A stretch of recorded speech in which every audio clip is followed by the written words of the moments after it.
The vast emptiness of space stretched endlessly in all directions as two ships moved toward the same destination. The first vessel was enormous and gleaming, its metal surface reflecting the distant stars like a mirror. This was the Cosmic Dawn, home to some of the most advanced beings in the galaxy. The second ship was much smaller and looked rough around the edges. Paint peeled from its hull and small dents marked where asteroids had struck it during long journeys. This was the New Horizon, and it carried humans. Captain Zix stood on the bridge of the Cosmic Dawn, his tall blue form towering over the control panels. His species, the Helix, had been traveling between stars for over 10,000 years. They had seen countless worlds and met hundreds of different alien races. To Zix, space exploration was routine, almost boring.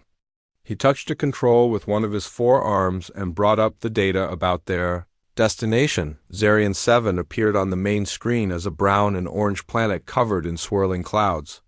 It looked peaceful enough, but the readings told a different story. The planet was surrounded by an energy field that killed everything that touched it. 3 different alien expeditions had tried to reach the surface. None had returned. Dr. Kala moved closer to examine the data.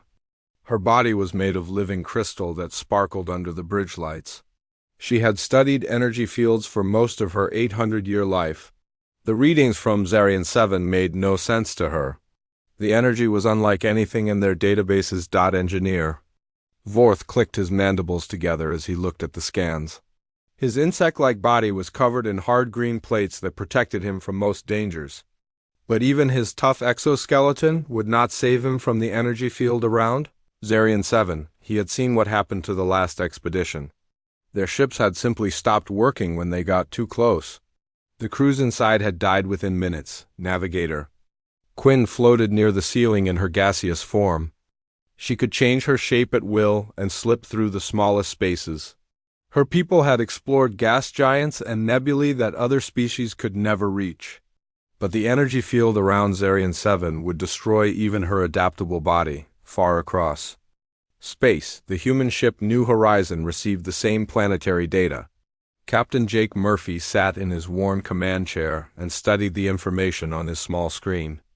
The bridge around him was cramped and old. Everything looked like it had been repaired many times. Unlike the aliens on the Cosmic Dawn, Murphy and his crew were new to space travel. Humans had only been part of the galactic community for 50 years. Pilot Lisa Grant checked their course toward Zarian 7. Her hands moved quickly over controls that were simple compared to alien technology. She had learned to fly in Earth's atmosphere before moving to space. The transition had been easier than she expected. Flying was flying, whether in air or vacuum. Dr. Sam Baker looked up from his research station where he had been studying the energy readings from Zarian 7. As the ship's xenobiologist, he spent most of his time trying to understand alien life forms, but these energy readings were different. They reminded him of something from Earth, though he could not quite remember what. Engineer Nick Torres crawled out from under a control panel where he had been fixing a broken circuit. The human ship needed constant repairs to keep running. Their technology was crude but reliable. Torres had learned that simple machines often worked better than complex ones when things went wrong in space. The Cosmic Dawn reached Zarian 7 first, and took position at a safe distance from the deadly energy field. Captain Zix ordered full scans of the planet's surface. Their instruments could see through the energy barrier, revealing vast deposits of rare minerals. These materials were worth more than entire star systems, but they might as well have been on the other side of the galaxy for all the good they did. Anyone? Dr. Kala ran calculation after calculation, trying to find a way through the energy field. Their best protective suits would last 30 seconds at most. Their shields could not block this type of energy. She had never encountered anything like it in all her centuries of research. When the New Horizon arrived, it took position near the alien vessel. The size difference between the ships was enormous. The Cosmic Dawn could have carried 50 human ships inside its cargo bays, but Captain Murphy was not intimidated. Humans had learned to work with what they had. Captain Zix opened a communication channel to the human ship. He spoke in the common galactic language that all spacefaring species had agreed to use. His voice was deep and formal as befitted the captain of such an advanced vessel. Murphy responded in his own rough way. His accent was still clearly from Earth, marking him as one of the newer species in the galaxy. Most aliens found human speech patterns amusing or primitive. Zix tolerated them because galactic law required cooperation between all member species. The two captains shared their scan data and discussed the problem. 3 alien expeditions had failed to reach Zarian 7's surface. The energy field destroyed any ship or suit that tried to pass through it. The planet's treasures remained locked away behind an impenetrable barrier. Dr. Baker studied the alien. Scanned data with growing interest. The energy readings looked familiar, but he could not place where he had seen something similar. He called up files from Earth's history and began comparing energy patterns. There had to be a connection somewhere. Engineer Vorth suggested using unmanned probes to test different approaches to the energy field. They could try various shield configurations and see what lasted longest. It was a logical approach that had worked on other dangerous worlds, but Navigator Quinn pointed out that they had already tried every known type of shielding. The energy field seemed designed to defeat all their technology. Perhaps some worlds were simply meant to remain unexplored. Captain Murphy listened to the alien discussion with interest. Their technology was far superior to anything humans possessed. If they could not find a solution, what hope did his small crew have? But something about the energy readings bothered him. Dr. Baker seemed to think he recognized the pattern from somewhere. As both ships maintained their safe distance from Zarian 7, their crews worked through the night trying to find an answer. The alien scientists used advanced computers to model thousands of possible solutions. The human crew relied on intuition and experience gained from exploring their own dangerous planet. Neither group suspected that the answer to their problem was not in their machines or their databases. It was in the human crew themselves, written into their very cells by millions of years of evolution on a world that had tried to kill them at every turn. The Alien Council gathered in the main conference room of the Cosmic Dawn. The circular chamber was built to accommodate different species, with varying levels of atmosphere and gravity fields. Captain Zix took his position at the center while Dr. Kala floated in a crystal formation nearby. Engineer Vorth hung from the ceiling using his natural climbing abilities, and Navigator Quinn spread herself across several air vents to maintain her gaseous form, the holographic display showed. Zarian 7 rotating slowly, its energy field pulsing like a heartbeat around the planet. Red warning symbols marked the locations where previous expeditions had failed. The Kavani had lost 2 ships trying to punch through with brute force. The elegant Silthery had attempted to phase shift through the barrier using their advanced technology. Even the ancient Vex, who claimed to have seen everything in the galaxy, had turned back after losing half their crew to the deadly energy. Dr. Kala projected her calculations into the shared display. Her crystalline voice rang with mathematical precision as she explained why every known approach had failed. The energy field operated on frequencies that disrupted molecular bonds. It did not simply destroy objects that entered it, but broke them apart at the atomic level. No material they knew could withstand such forces. Engineer Vorth added his own analysis from a practical standpoint. He had examined the wreckage of ships that had barely escaped the energy field. Their hull plates had been reduced to basic elements. Life support systems had simply stopped working. Even their most advanced environmental suits offered no protection against this type of destruction. Navigator Quinn shared intelligence from her contacts across the galaxy. Word of Zarian 7 had spread to every major civilization. Scientists and treasure hunters alike had studied the problem. Some claimed the energy field was artificial, built by an ancient race to protect something valuable. Others believed it was a natural phenomenon unlike anything else in known space. Captain Zix listened to all the evidence before speaking. His 4 arms gestured toward the display as he outlined their options. They could continue studying the field from a safe distance, but their scans had already revealed everything possible without direct contact. They could request support from the Galactic Fleet, but no other species had technology superior to what was already present.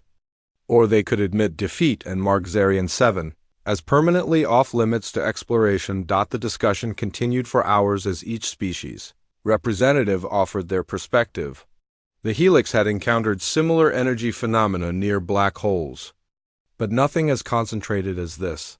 Dr. Kala's people had once built machines that could manipulate energy at the quantum level, but even their ancient knowledge offered no solutions. Vorth's insectoid species had evolved natural resistance to many forms of radiation, but their toughest warriors would die within minutes in that field. During a break in the alien conference, Captain Murphy called his own crew together in the small briefing room of the New Horizon. The space was cramped compared to the alien vessel, with worn chairs arranged around a simple table. The humans had to make do with basic equipment, but they had learned to think creatively within those limitations. Dr. Sam Baker spread his research across the table's surface. He had been comparing the energy readings from Zarian 7 with every database he could access. The pattern still nagged at him like a half-remembered dream. Something about the frequency and intensity reminded him of phenomena from Earth's history. Pilot Lisa Grant studied the orbital mechanics around Zarian 7. The energy field extended exactly 500 kilometers from the planet's surface in all directions.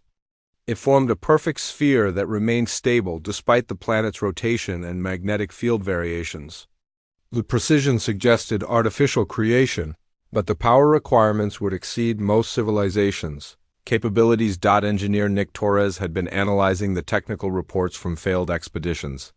The alien ships had used force fields, energy dampeners, and molecular stabilizers to try to protect themselves. Every defensive system had failed in the same way. The energy field seemed specifically designed to defeat advanced technology. Captain Murphy reviewed everything his crew had discovered and compared it to the alien findings. The advanced species had tried every sophisticated approach they could imagine. Their failure was complete and absolute. But Murphy began to wonder if sophisticated approaches were the problem rather than the solution. Baker suddenly looked up from his research with excitement in his eyes. He had found the connection that had been bothering him. The energy pattern from Zarian 7 matched readings from Earth's Van Allen radiation belts. The similarity was not exact, but close enough to make him think. Humans had evolved under constant exposure to cosmic radiation that the Earth's magnetic field had trapped around the planet. The revelation sparked intense discussion among the human crew. Earth was considered a harsh world by galactic standards. Most aliens needed protective suits to survive on the surface for any length of time. The radiation levels that humans considered normal would be dangerous to many species. What if that harsh environment had prepared humans for challenges that other species could not imagine? Grant pointed out that human spacesuits were primitive compared to alien technology. They relied on simple materials and basic life support systems.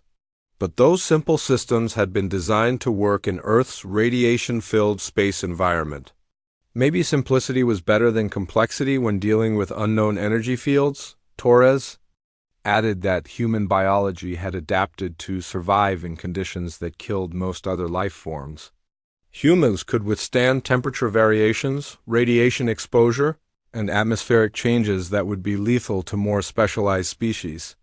Their crude biology might be tougher than refined alien physiology. Captain Murphy considered the implications of what his crew was suggesting. It seemed impossible that humans could succeed where advanced alien civilizations had failed. But the evidence was starting to point in that direction. The energy field around Zarian 7 might be something that only humans could survive. When the Alien Council reconvened, Captain Zix announced their decision to attempt one more approach using their most advanced probe technology. The probe would be equipped with every protective system they could devise. If it failed like all the others, they would declare Zarian 7 permanently inaccessible. Captain Murphy requested permission to speak at the Alien Council. His words were translated through the galactic communication system as he explained his crew's theory. The humans believed they might have biological advantages that could allow them to survive the energy field. They wanted permission to attempt their own approach to the planet. The alien response was immediate and skeptical. Captain Zix pointed out that human technology was centuries behind alien standards.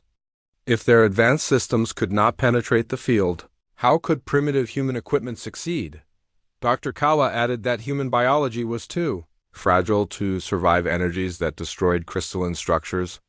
The entire proposal seemed like suicide, but Murphy persisted with quiet determination.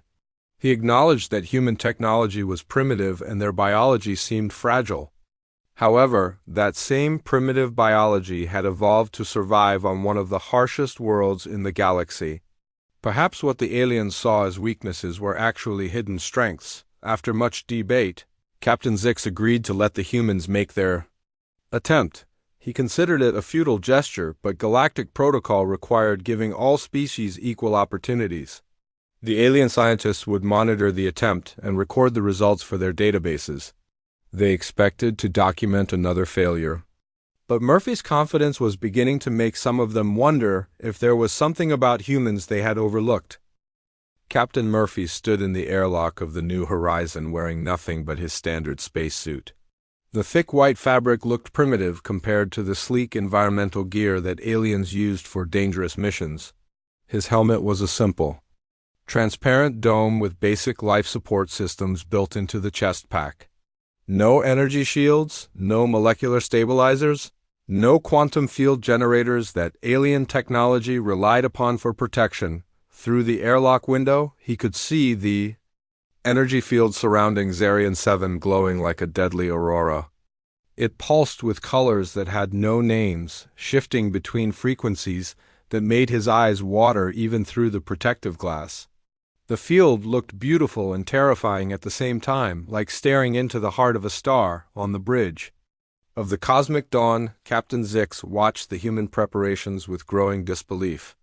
His four eyes focused on different monitors showing Murphy's vital signs, the energy field readings and countdown timers. Dr. Kala had calculated that the human would die within 15 seconds of exposure. Engineer Vorth had prepared emergency systems to retrieve whatever remained of the body. Navigator Quinn had positioned herself to record everything for the Galactic Archives. The alien crew expected to witness the fastest death in exploration history. They had seen the energy field destroy probe after probe, each one more advanced than anything humans possessed. Metal alloys that could withstand stellar radiation crumbled like sand when they touched the barrier. Computer systems that operated in the vacuum of space shut down permanently after seconds of exposure. Dr. Sam Baker monitored Murphy's biological readings from the New Horizons medical station. The captain's heart rate was elevated but steady. His breathing remained controlled, despite the magnitude of what he was about to attempt. Brain activity showed the focused patterns of someone making a life or death decision with complete awareness of the consequences. Pilot Lisa Grant maintained constant communication from the flight deck. Her fingers hovered over emergency controls. That could potentially pull Murphy back if something went wrong. But they all knew that if the energy field affected him the way it had affected alien technology, there would be nothing left to rescue. Engineer Nick Torres stood ready with every piece of emergency equipment the ship possessed. Radiation detectors, medical scanners, and backup life support systems filled the cargo bay. If Murphy survived the initial contact with the energy field, Torres wanted to be prepared for any possibility. The moment of truth arrived as Murphy activated the airlock. Release. The massive door slid open with a soft hiss of escaping atmosphere. Beyond the threshold lay empty space and the swirling energy barrier that had killed countless alien explorers.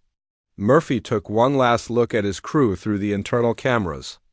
Before stepping into the void, his first step carried him away from the ship and toward certain death according to every calculation the aliens had made.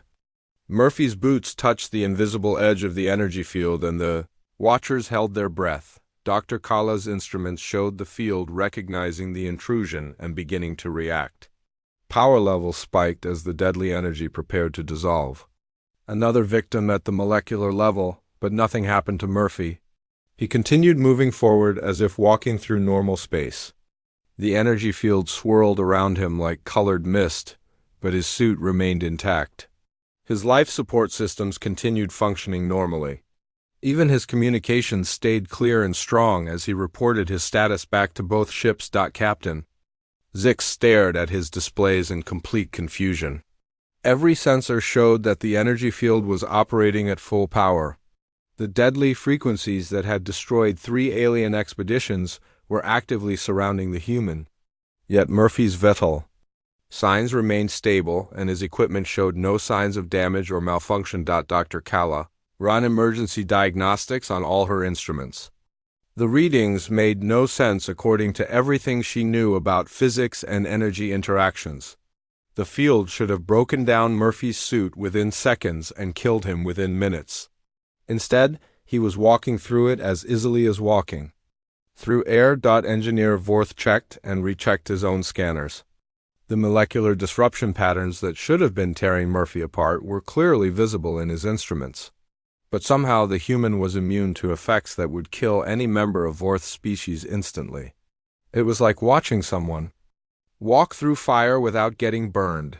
Navigator Quinn extended her gaseous form to gather more sensor data from different angles. She had seen many impossible things during her long life among the stars, but this exceeded anything in her experience. The human was not just surviving the energy field, he was completely unaffected by it. Murphy continued his steady progress toward Zarian 7's surface, while maintaining radio contact with both crews. He described the sensation as similar to walking through a mild electrical storm. The energy created a tingling feeling on his skin that was noticeable but not unpleasant. His suit's simple sensors detected the field but registered no dangerous levels of anything. Dr. Baker studied the incoming data with growing excitement. His theory about human resistance to the energy field was proving correct, but the degree of immunity was far greater than he had dared hope. Murphy was not just surviving the field, he was walking through it as if it barely existed. Lisa Grant tracked Murphy's position as he moved closer to the planet's surface. The journey that should have been impossible was becoming routine.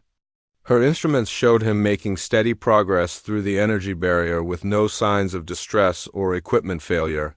Nick Torres monitored every system on Murphy's suit through telemetry links.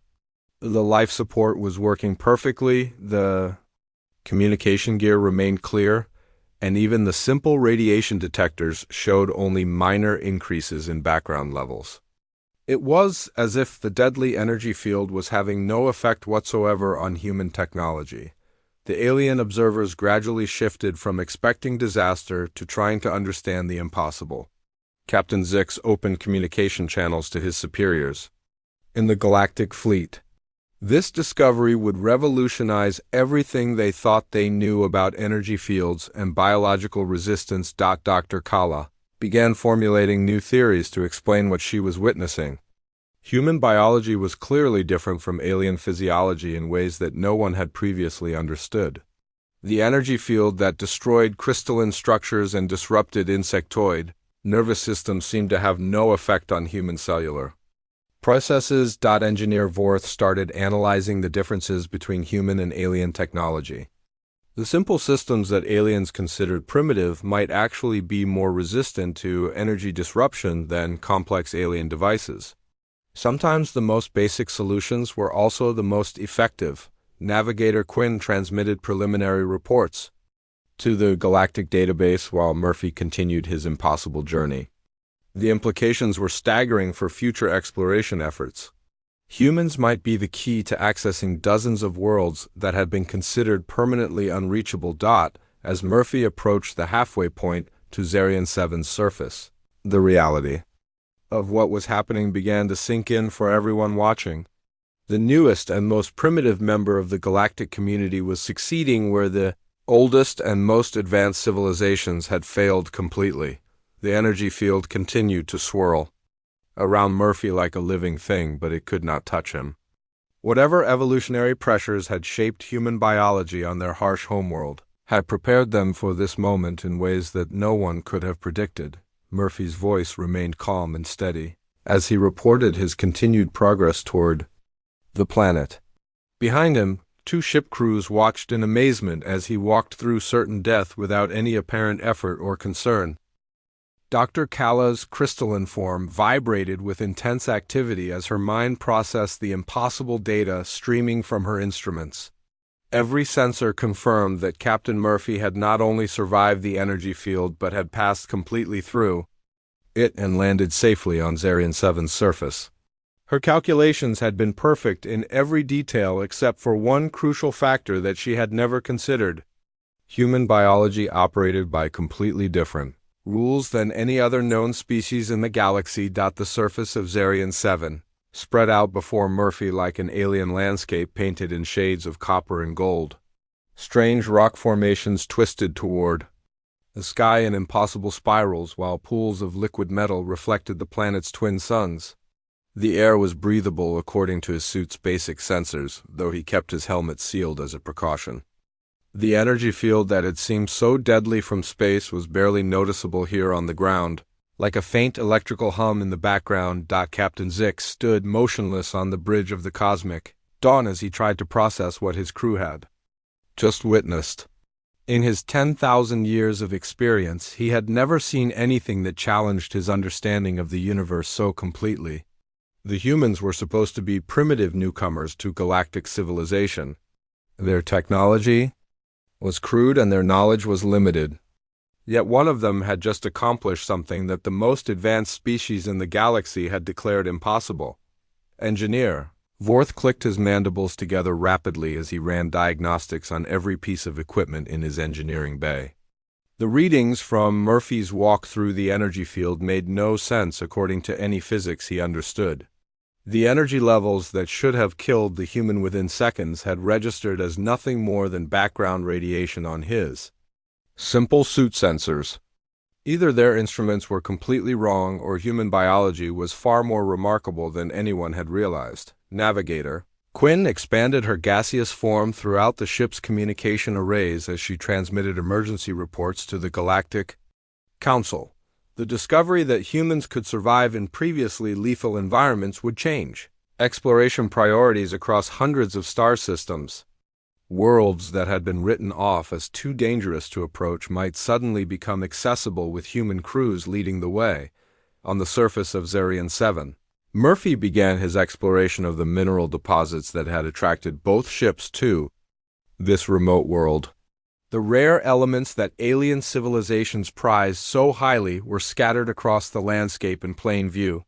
Veins of pure quantum crystals ran through the canyon walls like silver threads. Pools of liquid processing metals bubbled up from underground springs. The planet was a treasure house that had been locked away behind its deadly energy field for millions of years.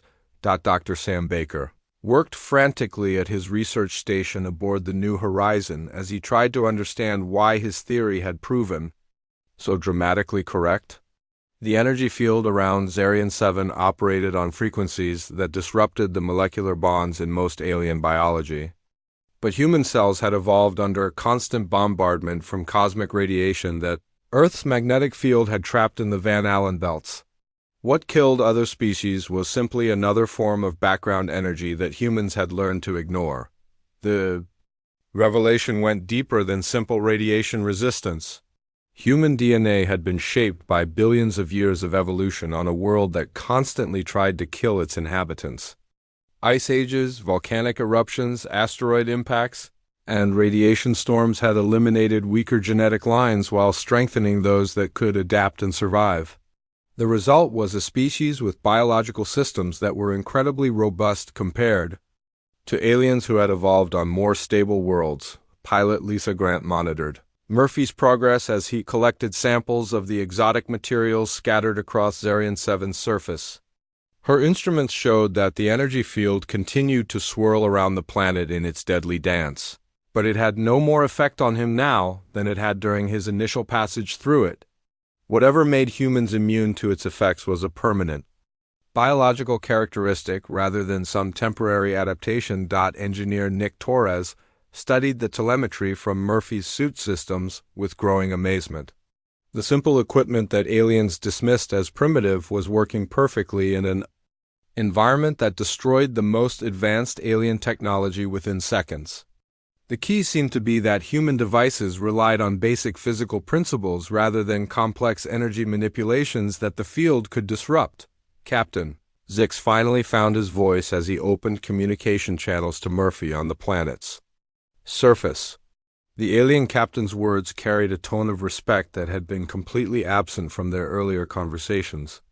He acknowledged that the galactic community had seriously underestimated human capabilities and asked for detailed information about how the energy field affected Murphy's biological systems. Murphy's response was characteristically direct and honest. He explained that the energy field felt like walking through a mild thunderstorm with occasional static electricity discharges across his skin. The sensation was noticeable but not uncomfortable or dangerous. His suit's radiation detectors showed elevated readings, but nothing approaching the lethal levels that alien instruments had predicted. Dr. Kala requested permission to study the biological data that Dr. Baker had collected during Murphy's passage through the energy field. The crystalline scientist's excitement was obvious even through the translation systems as she realized the implications of what they had discovered. Human biology was not just different from alien physiology, it was specifically adapted to survive in environments that other species found impossible. The collaboration between alien and human scientists began immediately. As both groups worked to understand the mechanisms behind human immunity to the energy field, Dr. Baker shared his research on human evolutionary history while Dr. Kala provided detailed analysis of the energy patterns that surrounded Zarian 7. The combination of their knowledge painted a picture of remarkable biological adaptation that no one had previously recognized. Engineer Vorth contributed his own analysis of how human technology had succeeded where alien devices had failed. The simple mechanical systems and basic electronics that humans used were inherently more resistant to energy disruption than the sophisticated quantum devices that aliens had developed.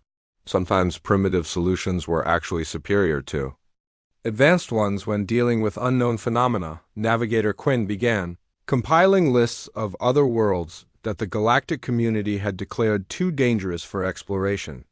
Many of them featured energy fields, radiation zones, or environmental hazards that might be survivable for human crews. The implications were staggering for future exploration efforts and resource development across the galaxy. As Murphy continued his survey of Zarian 7's surface, he discovered evidence that the energy field was indeed artificial rather than natural. Ancient structures partially buried in the landscape showed signs of technology that had created the barrier as a protective measure. The original builders had long since vanished, but their security system had continued operating for countless millennia until humans finally found a way to bypass it. The discovery raised new questions about who had built the energy field and why they had felt the need to protect Zarian 7 so thoroughly. But those mysteries would have to wait for later investigation. The immediate priority was understanding how human biology had succeeded where alien science had failed so completely. Captain Zix called for an emergency session of the Galactic Council to discuss the implications of what they had witnessed.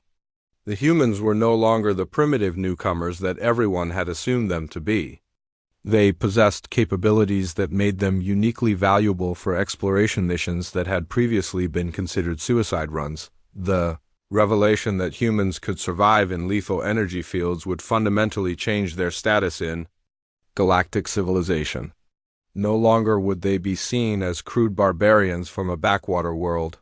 Instead, they would be recognized as essential partners in the ongoing effort to explore and understand the galaxy's most dangerous and mysterious locations. Captain Murphy's boots touched the deck of the New Horizon as he completed his return journey through the energy field around Zarian 7. His cargo bay held samples of rare minerals that alien civilizations had dreamed of obtaining for centuries. More importantly, he carried proof that humans possessed biological advantages that no one in the galaxy had suspected. The simple walk that should have killed him had instead opened doorways to worlds that had been locked away since the dawn of galactic exploration. The formal meeting between the crews took place in the large conference chamber aboard the Cosmic Dawn. Captain Zix had ordered the room reconfigured to accommodate human physiology alongside the various alien species represented in his crew. The circular table expanded to include chairs designed for human proportions, while maintaining the environmental controls needed by crystalline, insectoid, and gaseous life forms. Dr. Kala presented her complete analysis of the energy field data collected during Murphy's historic walk. Her crystalline voice carried notes of scientific excitement as she explained how human cellular structure resisted the molecular disruption that destroyed other forms of life. The energy patterns that killed aliens simply passed through human tissue without causing damage. It was as if humans had been specifically designed to survive in environments that other species found lethal. Captain Zix acknowledged what everyone in the room already understood. The galactic community had made a fundamental error in judging human capabilities based on their technology rather than their biology. Advanced civilizations had assumed that primitive tools meant primitive abilities. They had overlooked the possibility that simplicity might actually be a form of sophistication adapted to harsh conditions. Engineer Vorth shared intelligence reports from across the galaxy about worlds that exploration teams had been forced to abandon due to energy fields, radiation zones, and environmental hazards similar to what surrounded Zarian 7. The list was extensive and included some of the most resource-rich planets known to galactic surveys. All of them had been written off as permanently inaccessible until humans proved that accessibility was a matter of biology rather than technology. Dr. Sam Baker explained his theory about human evolution in terms that alien scientists could understand. Earth had subjected its inhabitants to constant environmental challenges that eliminated the weak and strengthened the survivors. Ice ages, volcanic activity, meteor impacts, and radiation bombardment had shaped human DNA over millions of years. The result was a species with remarkable resistance to conditions that other life forms found impossible to survive. Navigator Quinn accessed the galactic database and identified over 200 worlds that had been abandoned due to hazards that might be survivable for human crews. Many of these planets contained resources that could power entire civilizations or advance scientific knowledge by centuries. The economic and scientific value represented by these worlds was beyond calculation. Pilot Lisa Grant pointed out that human space travel techniques were already adapted to hostile environments. Earth's radiation belts, solar storms, and cosmic ray bombardment had forced human engineers to develop simple but robust systems that continued working under conditions that disabled more sophisticated alien technology. What aliens saw as primitive design was actually specialized equipment for extreme environment operations. Engineer Nick Torres added that human crews could work with alien support teams to explore dangerous worlds safely. Humans could handle direct exposure to hazardous conditions while aliens provided advanced scientific analysis and resource extraction technology from safe distances. The combination would be far more effective than either species working alone. The discussion shifted to practical arrangements for future exploration missions.